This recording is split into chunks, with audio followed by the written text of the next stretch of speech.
아멘. 예, 고맙습니다. 오늘은 요한복음 13장 1절에서부터 17절의 말씀을 중심으로 돈 사랑이 망조다라고 하는 제목의 말씀을 전하고자 합니다.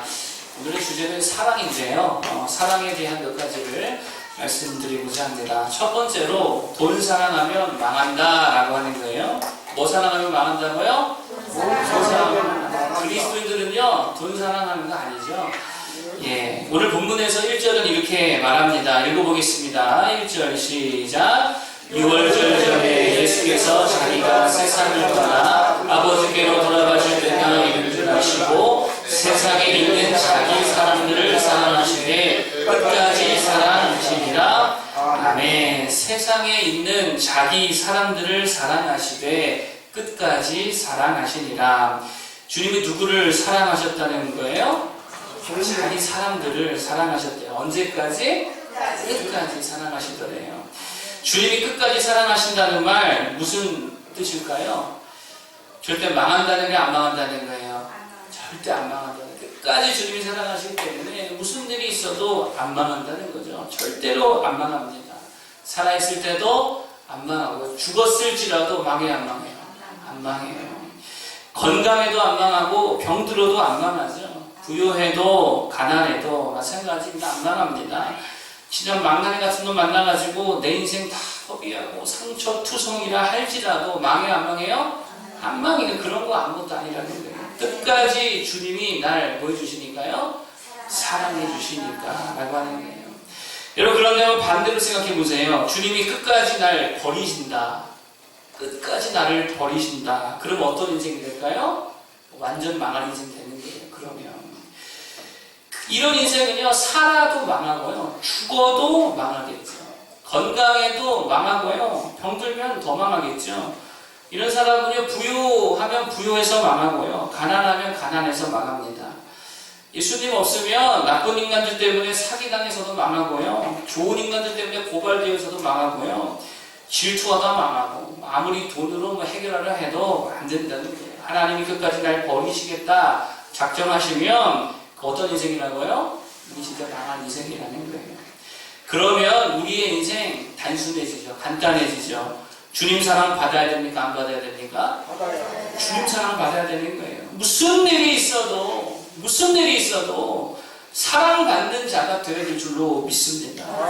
다른 거는 다 잃어버려도요, 뭐는 붙들어야 되냐면 우리 주님의 사랑, 그 십자가 사랑만큼은 붙들어야 되는 거예요. 그 주님의 끝까지 사랑해 주시는 사랑을 받아야 될 줄로 믿습니다. 그거 하나면 인생 문제가 다 해결된다라고 하는 거예요. 여러분, 그런데 예수 믿는다고 하면서도요, 되게 어리석은 사람들이 있잖아요. 인생을요, 되게 복잡하게 삽니다. 단순하잖아요. 예수 붙들면 되는데, 예수 사랑 붙들면 되는데, 이게 단순한 삶인데 되게 복잡하게 살아요. 그래서 이것도 잘해야 된다 그러고, 저것도 좋아야 된다 그러고, 스펙도 있어야 되고, 경험도 있어야 되고, 성격도 좋아야 되고, 어느 정도 교양도 있어야 된다 그래요. 설득력 있는 화법을 구사해야 될 줄 알아야 텐데, 그래서 그런 책들도 많이 있죠. 인생을 좀 즐길 줄도 알아야 된다 그러고요. 긍정적으로 살으래요. 또 적극적으로 살으래요. 되게 복잡하게 산다는 거예요. 그러니 어리석다는 거예요. 사실 간단하다는 거예요. 뭐 붙들면 됩니까? 주님의 사랑 붙들면 될 줄로 믿습니다. 주님이 끝까지 사랑해 주신 그 사랑 하나만 있어도 다 될 줄로 믿습니다. 그러면 누가 주님의 사랑을 받는 자냐라고 하는 거예요. 누가 주님의 사랑을 받는 자냐라고 하는 것입니다. 1절 다시 한번 읽어보겠습니다. 시작. 6월절 전에 예수께서 자기가 세상을 떠나 아버지께로 돌아가실 때가 이른 줄 아시고 세상에 있는 자기 사람들을 사랑하시되 끝까지 사랑하시니라. 아멘. 세상에 있는 누구를 사랑하셨다고요? 자기 사람들을 사랑하셨다. 그들 끝까지 사랑하셨다. 자기 사람을 사랑하셨다라고 하는 거예요. 그러면 주님의 자기 사람이 누구일까요? 본문에서 1차적으로는 예수님의 12제자 중 11제자라고 볼 수 있겠죠. 그렇죠? 12사람 다 아닙니다. 12 중 11사람이었습니다. 이게 주님의 자기 사람들이었어요. 한 명은 누구였을까요? 가룟 유다는 아니었어요.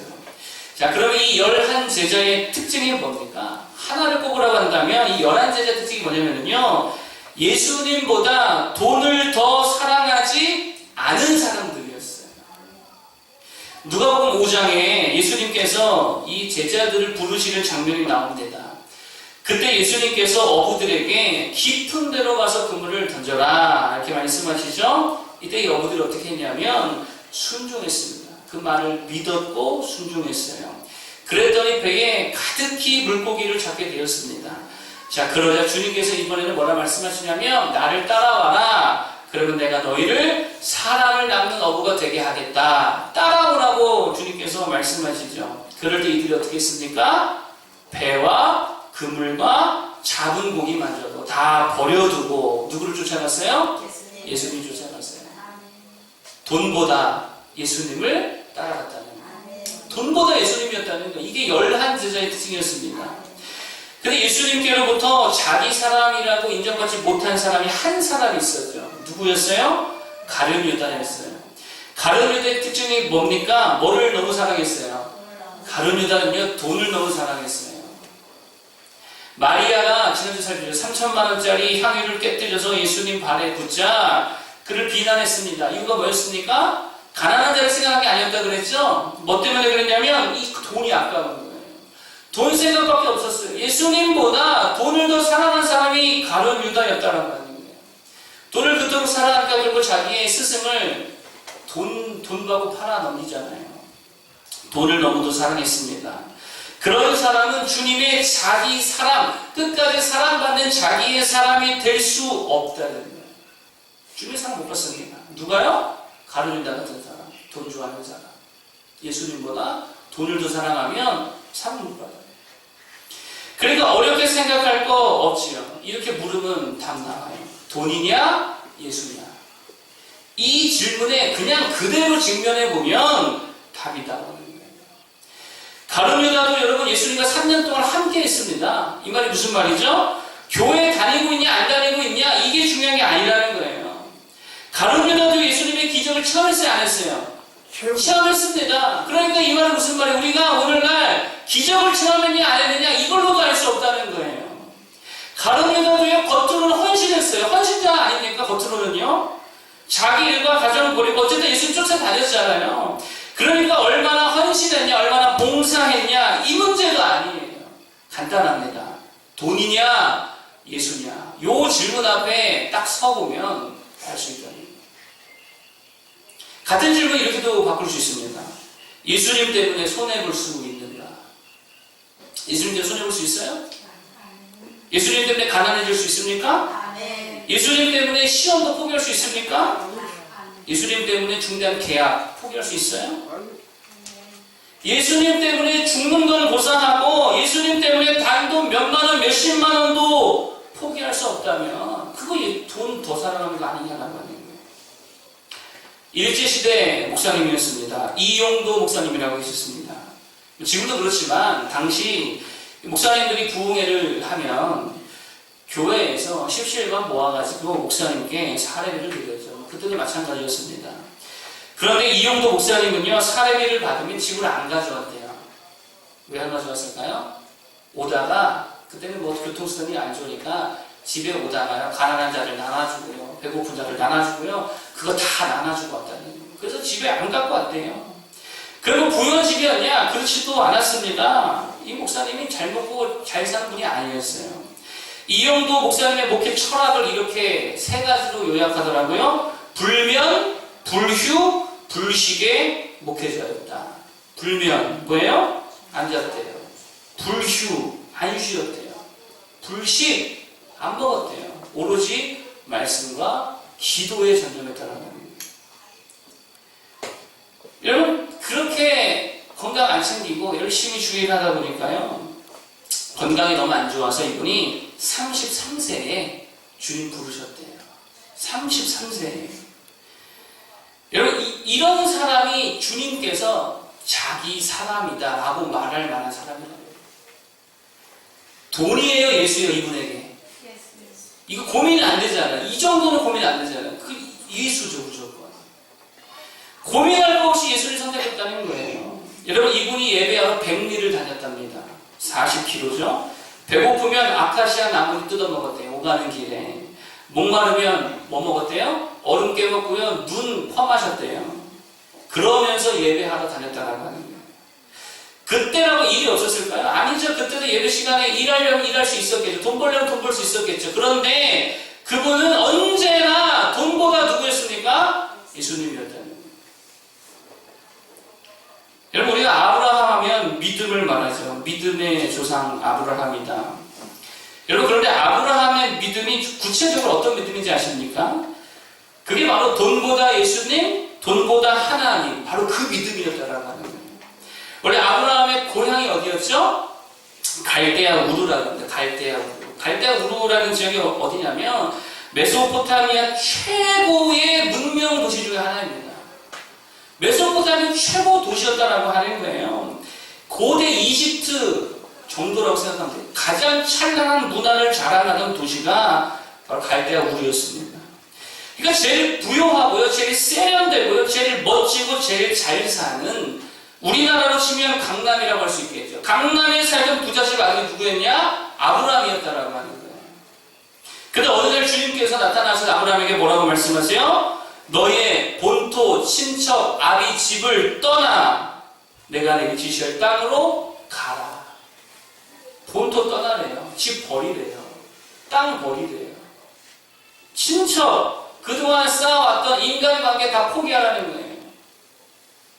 아버지의 집, 상속받을 거, 재산, 그것도 다 버리래요. 그리고 저 시골 촌뜨기 동네 가가지고 유목생활 하라는 거예요. 도시에서 살던 사람에게. 이게 무슨 시험이죠? 하나님이냐, 재물이냐. 그걸 시험하고 있더라고요. 이때의 아브라함의 선택이 무엇이었습니까? 돈 선택하지 않았습니다. 하나님을 선택했습니다. 시골 동네 유목생활 했다는 거예요. 이게 아브라함의 믿음이었습니다. 그러니 끝까지 하나님의 사랑을 받는 하나님의 사람이다 라고 하는 인정을 받았다는 거예요. 이 진국이라는 알곡이죠. 여러분, 정말입니다. 좀 돈 좀 사랑하지 않았으면 좋겠습니다. 그게 진짜 망조라니까요. 여러분, 그래서 우리가 진짜 돈에 대한 기도 자체가 좀 바뀌어야 되는 것입니다. 하나님 돈 좀 벌게 해주세요. 그렇게 할 게 아니고, 하나님 돈을 진짜 더 쓰게 해주세요. 이렇게 기도를 바꿔야 하세요. 선교하는 일에 더 쓰게 해주십시오. 구제하는 일에 더 쓰게 해주십시오. 사람 살리는 일에, 교회를 세우는 일들에 정말 내가 하나님의 선한 일들에 더 돈 쓸 수 있도록 하나님 인도해 주옵소서. 똑같은 기도라도 그렇게 해야 될 거 아니에요. 하나님 왜 안 주시겠어요? 하나님 누굴 끝까지 사랑하신다고요? 자기 사람. 누가 자기 사람이라고요? 가룟 유다 같지 않은 나머지 제자들과 같은, 돈보다 예수님을 더 따르고 사랑했던 그들을 끝까지 사랑해 주셨다는 겁니다. 여러분, 우리 모두가 주님의 사랑되어서 끝까지 사랑받아서요, 정말 살아도 안 망하고 죽어도 안 망하고 그런 모두가 될 수 있게 축복합니다. 뭐 사랑하지 말자고요? 진짜 돈 사랑하지 마세요. 돈 사랑하지 마세요. 두 번째로 말씀드릴 게 뭐냐? 주님의 사랑은 우리를 다르게 보는 것이다 라고 하는 거예요. 주님의 사랑이 뭐냐? 우리를 다르게 보셨다 라고 하는 거예요. 오늘 주님이 주님의 사랑하는 자들에게 어떤 일을 행하시냐면요, 발을 씻겨주십니다. 세족식이죠. 발을 깨끗게 하셨다라고 하는 거예요. 깨끗게 하신다라는 것의 의미가 무엇일까요? 주님은 우리를 다르게 보셨다라고 하는 거예요. 죄인으로 보지 않고 거룩한 자로, 정결한 자로, 깨끗한 자로 보신다는 거예요. 부끄러운 자로 보지 않고요, 당당한 자로 보신다는 거예요. 실패자로 보지 않고 존귀한 자로 보신다는 거예요. 사명자로 보시고 정말 필요한 자로 보시고 중요한 자로 보시겠다라고 하는 거예요. 그래서 제자들의 발을 씻겨주셨습니다. 주님의 사랑입니다. 그러니까 예수님의 사랑 안에만 오면 우리의 존재가 달라지는 거예요. 우리의 가치가 올라가는 거예요. 신분이 상승되는 거예요. 여러분, 사랑이 뭐죠? 사랑에 대한 여러 정의를 우리가 내릴 수 있겠지만, 오늘 내용과 관련해서 말한다면 사랑은요, 다르게 보는 것입니다. 사랑이 뭐라고요? 다르게 보는 거예요. 여러분, 저를 어떻게 보세요? 저 볼 때 어떤 생각하세요? 별 생각 안 하시죠? 그게 다 당연한 거죠. 그런데요, 저를 너무 사랑해 주시는 저희 사모는요, 저를 볼 때 어떤 생각을 하시는지 아세요? 언젠가 저한테 그러더라고요. 지금도 이렇게 생각할지 모르겠어요. 언젠가 저한테 그랬어요. 아니, 어떻게 이렇게 손도 예쁘네요, 저보고.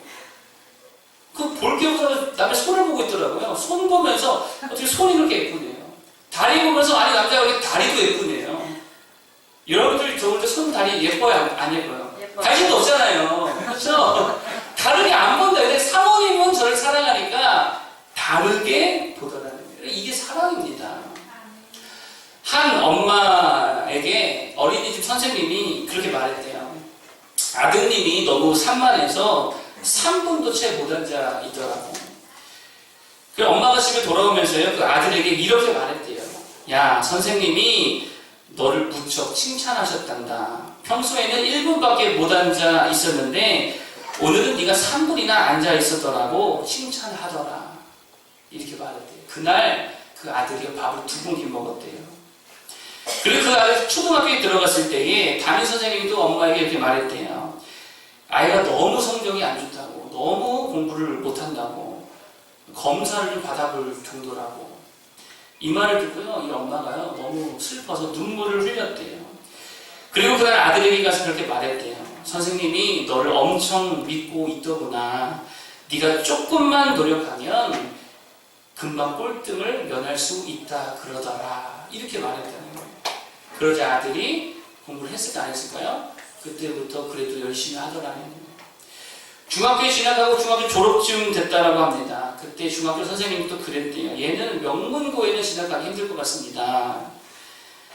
그때 그 아들에게 이렇게 말했대요. 야, 선생님이 너를 정말 자랑스럽게 생각하고 있단다. 명문고에 진학할 것을 기대하고 있더라. 그래, 명문고에 갔을까요? 못 갔을까요? 명문고 가서 명문대까지도 나왔대요. 뭐 이분 좋아하실지 모르겠지만 뭐 정신 색깔이 있으니까. 근데 표창원 씨 얘기예요. 그분의 자기 얘기를 직접 그렇게 하더라고요. 여러분, 엄마의 사랑이 뭡니까? 다르게 보더라는 거예요. 남들과 다르게 보더라는 거예요. 그게 엄마의 사랑이었어요. 선생님은 어떻게 보았어요? 선생님은 사실 그대로 봤죠. 그냥 팩트를 봤어요. 엄마는 다르게 봤어요. 이게 사랑이에요. 예수님의 십자가 사랑이 바로 그런 것입니다. 우리를요, 다르게 봐주신다라고 하는 거예요. 죄인으로 안 보고 의인으로 보신다니까요. 멍청한 놈으로 보지 않고요, 정말 똑 부러지는 하나님의 자녀로 보신다라고 하는 거예요. 근데 마귀는 우리를 어떻게 볼까요? 마귀는요, 거짓말쟁이인데도 불구하고 이 부분에서는요, 팩트를 말하는 사람이에요. 그런 자예요. 그래서 우리에게 일명 팩트 폭행을 하는 게 마귀입니다. 마귀가 우리에게 뭐라고 합니까? 넌 이중인격자야.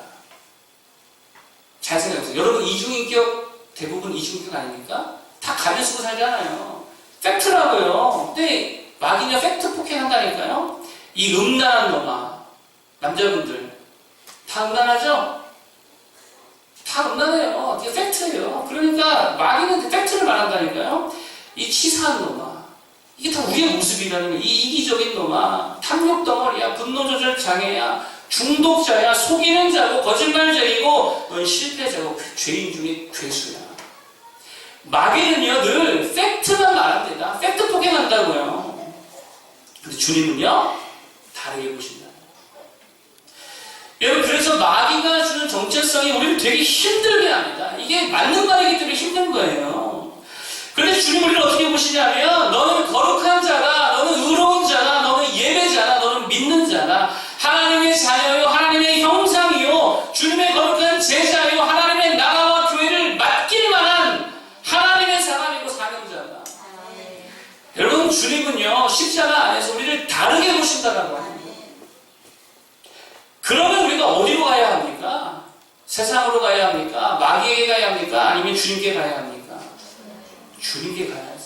주님께 가면 모든 게 다 달라진다는 거예요. 모든 게 다 씻겨진다는 거죠. 모든 게 다 변합니다. 주님께 가는 순간 우리의 가치와 신분과 정체가 다 바뀐다라고 하는 거예요. 그러니까 볼 것도 없어요. 누구에게 달려가야 돼요? 예수님께 달려가야 될 줄 믿습니다. 가서 주님, 내 더러운 발도 좀 씻겨주십시오.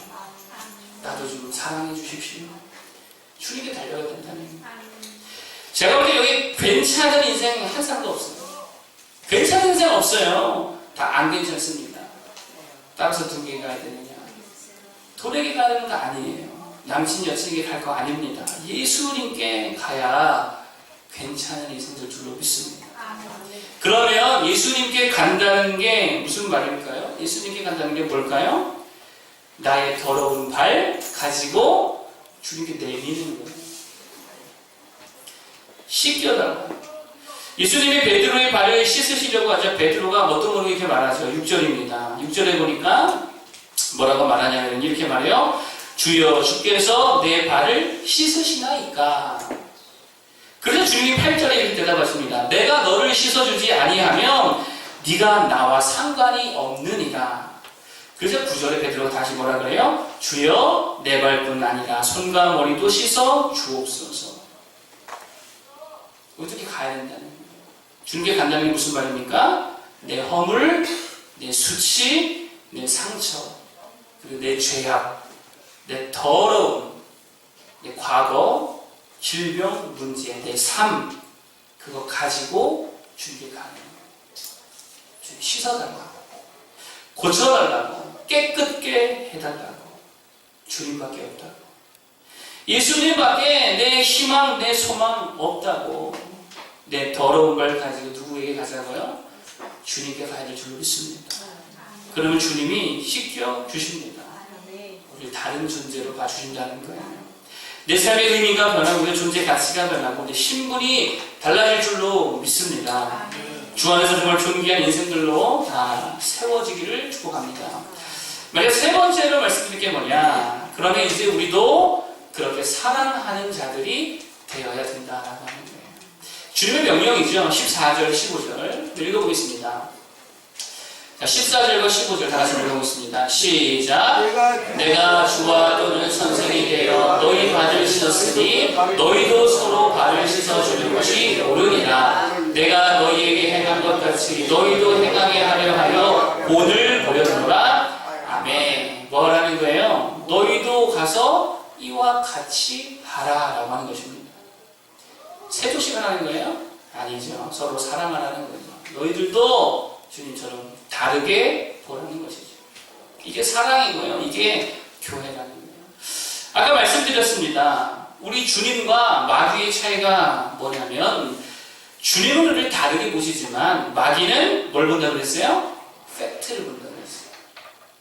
그러니까 우리가 형제 자매를 볼 때 팩트만 보면 이게 마귀 짓이에요.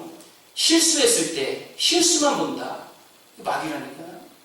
잘못했을 때 잘못만 본다. 마귀예요. 죄 지었을 때 그 죄만 본다. 뚱뚱한 사람 뚱뚱한 것만 보고 못생긴 사람 못생긴 것만 본다. 이게 마귀 짓이라고요. 가룟 유다의 문제 중 하나가 뭐였냐면요. 그의 관점이 바로 이 마귀의 관점이었습니다. 여러분 생각해보면 주님 십자가 달리실 때 가룟 유다만 예수님 배반한 게 아니었죠. 나머지들도 사실 다 배반했어요. 배신했습니다. 그러니까 사실 가룟 유다나 다른 제자들이나 따지고 보면 거기서 거기였다라고 하는 거예요. 그런데 가룟 유다의 가장 큰 문제는 뭐였냐면 자기 자신의 죄만 봤다는 거예요. 예수님을 바로 넘겼다는 그 사실에 완전히 함몰되었어요. 그것만 봤어요. 그래서 끊임없이 자기를 정죄했어요. 끊임없이 자책했어요. 결국 어떻게 되었습니까? 자살했습니다. 그 팩트만 본 거예요. 이게 마귀의 관점이죠. 여러분 그렇기 때문에 교회도요 마귀 짓 할 수 있다는 거예요. 형제자매의 실수만 보고 잘못만 보고 죄만 본다. 이거 마귀 짓이에요. 종종 PPT 틀릴 때 있죠. 주보 틀릴 때 있는데 그것만 본다. 목회자도 설교하다가 실수할 수 있어요, 없어요? 있는데 그것만 찾아낸다. 이게 마귀 짓이라고요. 다르게 볼 줄 아는 우리보다 되길 바랍니다. 얼마나 피곤하면 실수했을까? 이렇게 봐야죠. 얼마나 요새 바쁘셨으면 저렇게 하셨을까? 어디 아픈 데가 있는 건 아닐까? 이게 좀 다르게 봐야죠. 누군가가 막 말을 거칠게 하고 너무 강하게 말하는 사람이 있다? 그러면 아니 왜 예수 믿는 사람 성격이 저따구야? 인격이 왜 저 모양이야? 이렇게 말할 게 아니라 아이고 얼마나 인생이 고달프고 힘들고 아프면 저렇게 표현할까? 제가 여기 하진이 때문에 병원 생활을 오래 했잖아요. 오래 다니면서 느낀 게 바로 그겁니다. 자녀 때문에 괴롭고 힘들고 아프니까요. 말이요. 가시가 있어요. 항상. 의료진들에게 친절하게 말이 잘 안 나가요. 까칠하게 나갑니다. 장애우의 부모가 돼보니까요. 진짜 그 마음을 알겠습니다. 종종 막 화가 나요. 분노가 치밀어요. 한번 유치원에 보내겠다고 했더니 안 된대요. 근데 안 된다고 말 못해 말을 빙빙 돌리는 거예요. 아, 오셔서 애 사고 나면 그거 책임 못 지실 텐데 그래도 오실 겁니까? 각서까지 받으려고 그러고 화딱지가 나가지고요. 진짜 참긴 했지만 왜 그들이 이렇게 예민하게 반응하는지가 알겠더라는 거예요. 그거야 왜 그러냐면 아파서 그런 거예요. 힘들어서 그런 거예요. 그렇게 좀 다르게 볼 줄 아는 교회가 돼야 된다는 거예요. 그게 교회죠. 중년에 아내가 남편에게 말했대요. 여보, 나 요새 갱년기인가 봐. 몸에 자꾸 열이 나고 아우 요새 너무 힘드네. 남편이 그랬대요. 그거 너가 뚱뚱해서 그래. 운동 좀 해라. 그랬대요. 이게 뭐죠? 이거 팩트 폭행이잖아요. 이게 마귀짓이 아니에요. 헬렌 켈러를 다시 아실 것입니다. 헬렌 켈러는 삼중고의 시대를 다니면서 보지 못하고 듣지 못하고 말하지도 못했어요. 그래서 6살이 될 때까지, 우리나라 나이로 8살이겠죠.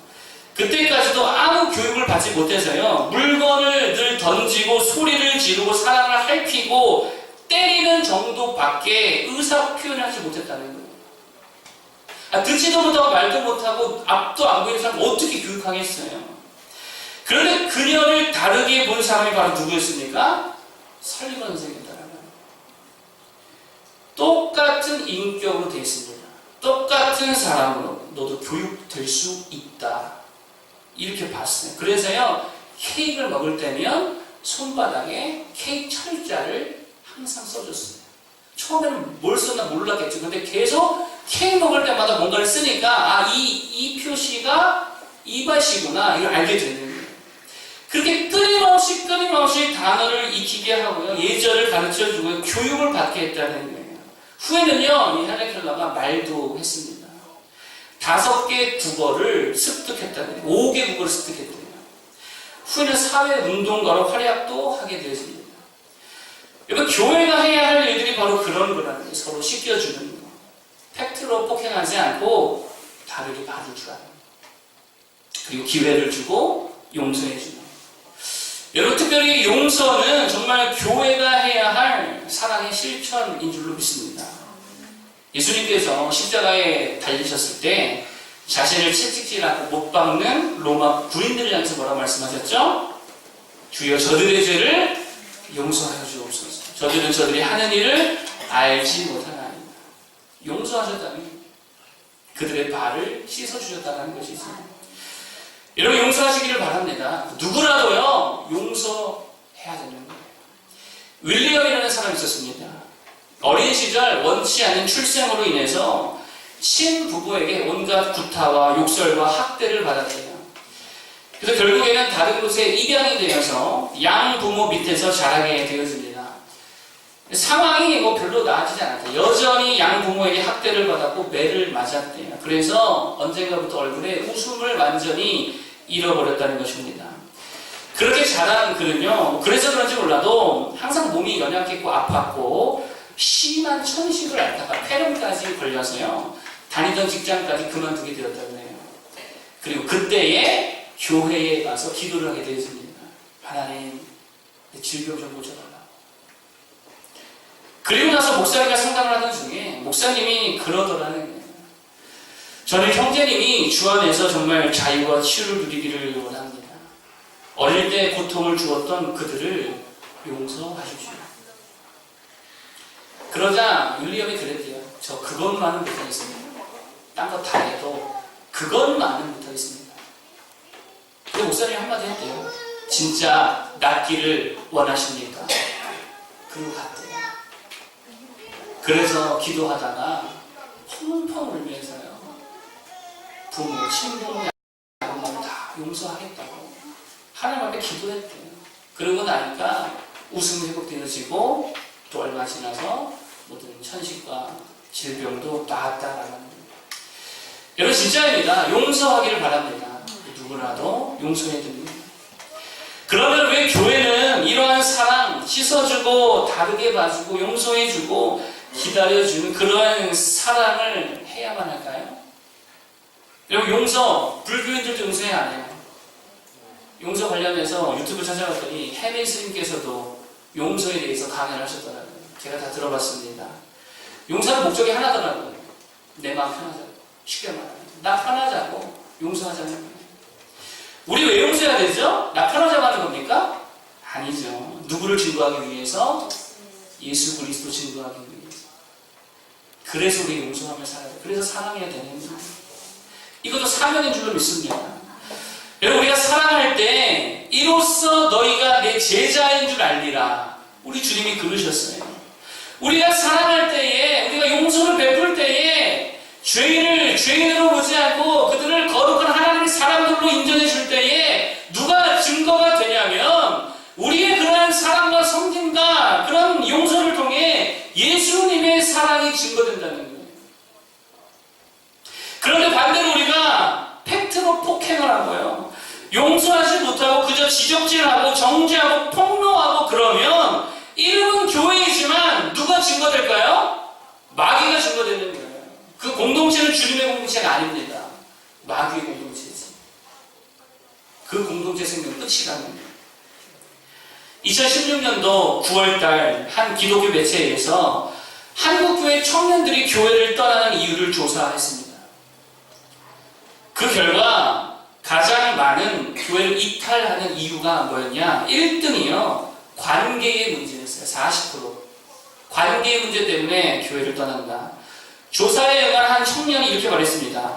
교회 청년부 모임에 참석하면 작은 실수나 미성숙한 신앙생활에 대하여 사람을 향해 헐뜯고 비난하고 돌아보는 관심이 없더라. 그래서 교회 떠났다. 청년부의 문제만 아닌 것 같습니다. 뭐가 없다는 거예요? 서로 발을 시켜주는 주님이 몸소 보여주신 그 사랑이 없다는 거예요. 다르게 봐줄 줄, 세상과는 좀 다르게 봐줄 줄 아는 그런 관점이 없다는 거예요. 용서해 줄 수 있는 주님의 사랑이 상실되니까 사람들이 교회를 떠나더라는 거예요. 여러분 저희 예수님교회는 좀 그런 사랑이 있었으면 좋겠습니다. 오면 자기 존재 가치가 막 올라가는 느낌을 받는 거예요. 막 존귀함을 경험하는 거예요. 막 사랑을 받는 거예요. 막 칭찬받는 거예요. 정말 다르게 봐줄 수 있는 교회, 기회를 주고 가능성을 말하고 용서가 풍성한 교회. 그것을 통해 우리 주님께로 그들을 다 인도할 수 있는 우리 모두가 되기를 축복합니다. 오늘 세 가지를 말씀드렸습니다. 첫 번째로 뭐 사랑하면 망한다? 돈 사랑하면 망한다. 가슴에 새기세요. 돈 사랑하면 난 망합니다. 주님은 끝까지 사랑하시는데 누구를 사랑하시냐면 자기의 사람들을 사랑하신다는 거죠. 누가 자기의 사람들이냐? 가룟유다처럼 돈 사랑하지 않는 주님을 더 사랑하는 그 사람들이 주님의 사람들이다. 그들을 사랑하신다고 했어요. 주님의 사랑을 받으면 절대로 망한다 안 망한다. 안 망할 줄 믿습니다. 그러나 주님의 버림을 받으면 뭘 해도 망한 인생 되는 거예요. 정말 돈 사랑하지 말고 주님 사랑 붙들어서 견고한 인생을 되기를 축복합니다. 두 번째로 주님의 사랑은 우리를 다르게 보시는 사랑이었다. 그가 발을 씻겨주신 의미라 그랬죠. 우리를 죄인으로 보지 아니하시고 의인으로 보시고 거룩한 자로 선한 자로 가치 있게 존귀하게 그렇게 우리를 봐주시는 것. 그 주님의 십자가 사랑이라고 그랬습니다. 따라서 우리는 누구에게 가야 합니까? 예수께로 가야지요. 우리의 죄의 문제 가지고 가야지요. 삶의 문제 가지고 가야지요. 존재의 문제, 수치의 문제 다 가지고 예수께로 가야 될 줄 믿습니다. 가서 주님 내 발도 씻겨 주옵소서. 내 발도 씻겨 주옵소서. 깨끗게 하옵소서. 천국에 오시옵소서. 손 들고 주 앞에 갑니다. 그럴 때에 새롭게 될 줄 믿습니다. 그리고 우리도 또한 그런 사랑을 베풀어야겠죠. 주님의 명령이니까. 성도들은 다르게 받을 줄 알고요. 팩트 폭행하면 돼야 돼요?